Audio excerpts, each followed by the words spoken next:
If you believed that Trump's immigration policy couldn't get any more deranged or dystopian, he now says he loves the idea of sending American citizens to rot in El Salvador's most notorious super prison. Not suspected terrorists, not foreign nationals, not individuals in the United States illegally, American citizens. When Donald Trump was asked about this, he says, I love that idea. It's not satire. This is not a parody.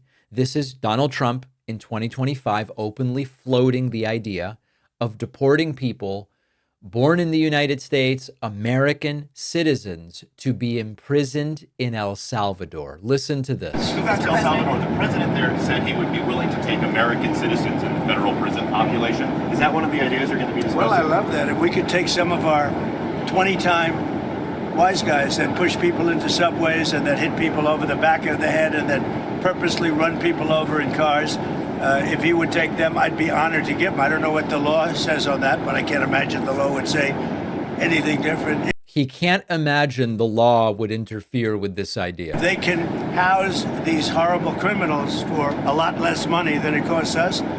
I'm all for it, but I'd only do according to the law. But I have suggested that, why should it stop just at people that cross the border illegally?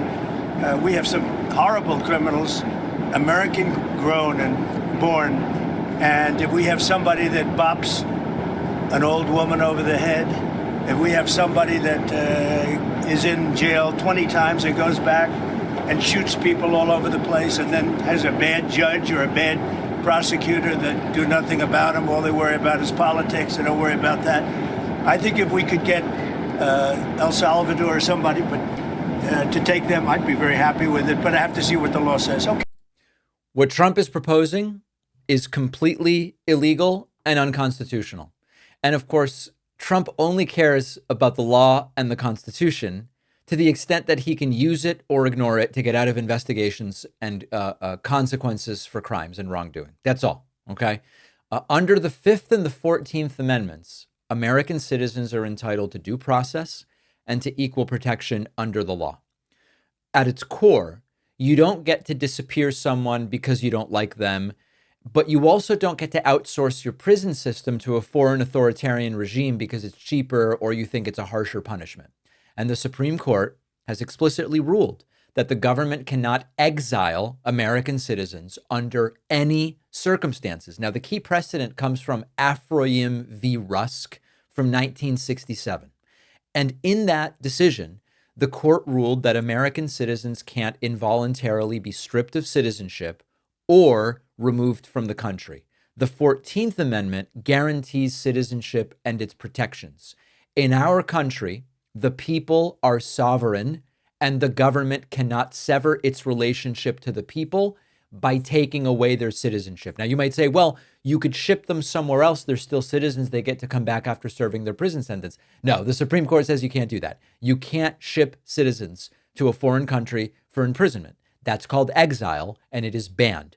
The other aspect of this that I think is important just to mention, even though it's not 100% related to what Trump says, but it's about 70% related.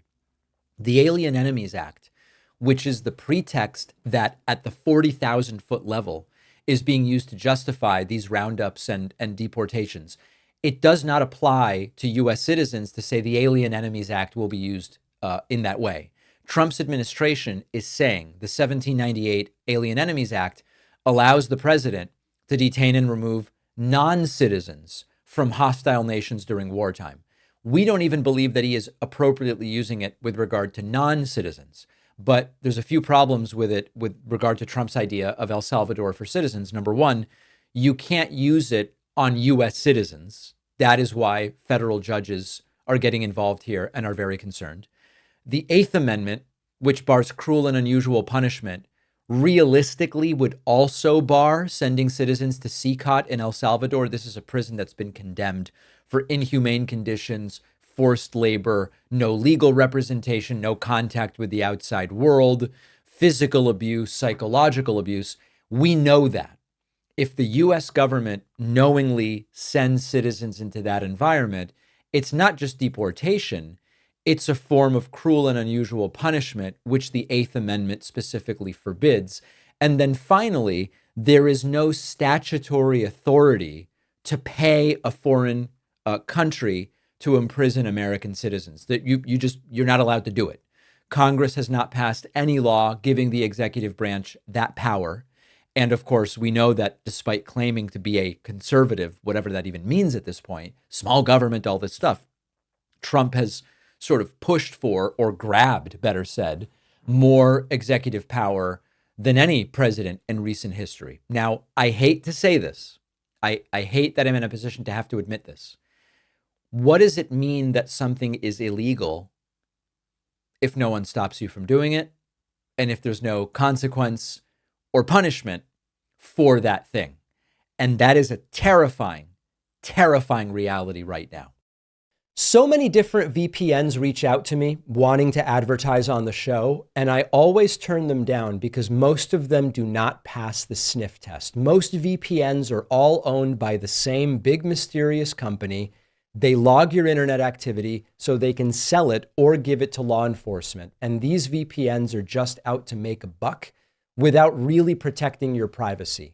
The only VPN I trust enough to have as a sponsor is Private Internet Access. Our sponsor, Private Internet Access, is the only VPN who has proven multiple times in legal proceedings they don't keep logs of your activity. The judge ordered that PIA show user activity history.